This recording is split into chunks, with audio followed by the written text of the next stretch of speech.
Hi, this is Jim Trella. In addition to being the host of this podcast, I'm also an employee of General Motors.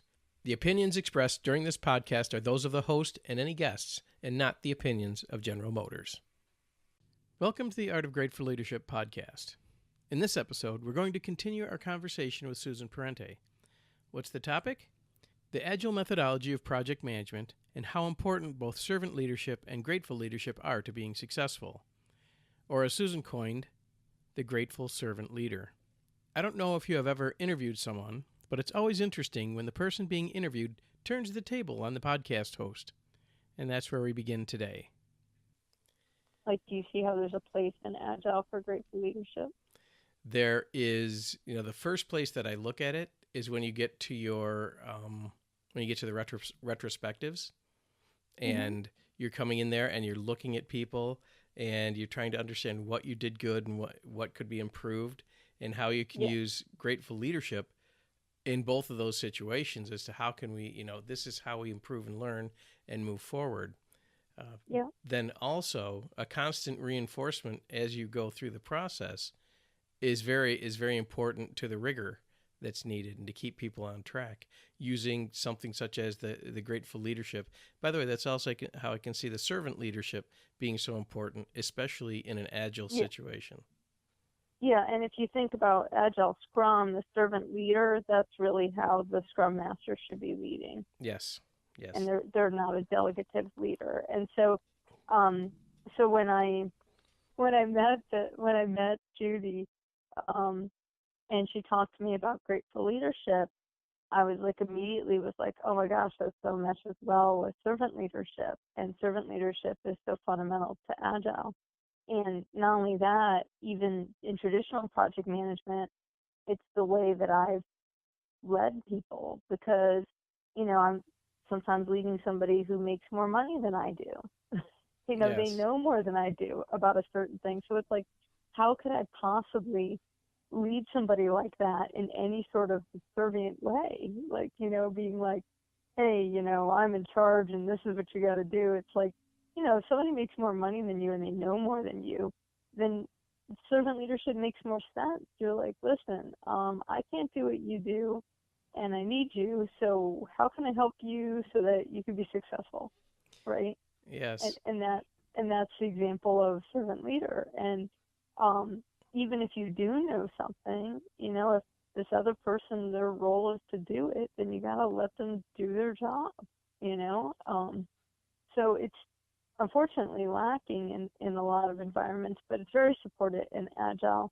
And I think bringing grateful leadership in, like you said, with retrospectives is a great place to have it. Anywhere else you're doing stakeholder management, you're working with stakeholders, for one, thank you, product owner, for being here to ask questions to, for being involved, for being engaged, for wanting to know. There's so much to be grateful for. And I just, the third aspect of where it showed up for me professionally and personally is I realized through some personal growth and development work that I did that acknowledgement is something that when it's missing is a major lacking for me. Yes. So if I don't feel acknowledged, if I don't acknowledge others, when there's acknowledgement missing, I just don't even want to do it. And I'm one of those people, I can stay up till 2 o'clock to get it done because it needs to get done. It needs to get done tonight. You know what I mean? Mm-hmm. And I can do that, and I can go leaps and bounds, but when I don't feel appreciated, for that, then I'm just I don't want to do anything.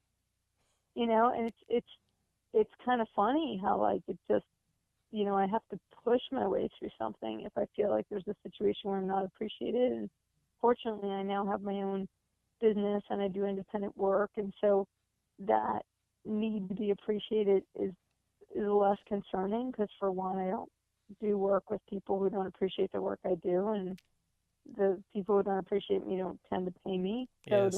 then that solves that problem, right? And so I've sort of eliminated that concern about being appreciated by being independent, but I still see a need for it with the people I work with and my customers and my stakeholders, because I still have lots of those.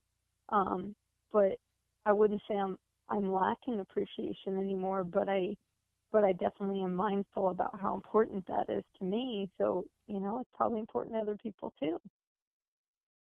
If I can paraphrase Susan Parente, she said, "It's hard to do work when you don't feel appreciated." Have you ever felt that way? I don't know if you know this. In her courses, Judy Umlis regularly asks the audience, how many people have left a job because they didn't feel appreciated? And consistently, about 50% of the audience raises their hand. Now, Susan also linked the importance of servant leadership as well as grateful leadership when influencing without authority, as in times that you're running a project with your peers or even superiors. Now, how else can you apply this in your work life? Think about it. These thoughts would be a goldmine of information to share on the Grateful Leadership website at www.gratefulleadership.com. If you aren't already a member, join and share your ideas. I'm Jim Trella, and you've been listening to the Art of Grateful Leadership podcast. Remember to acknowledge someone each and every day.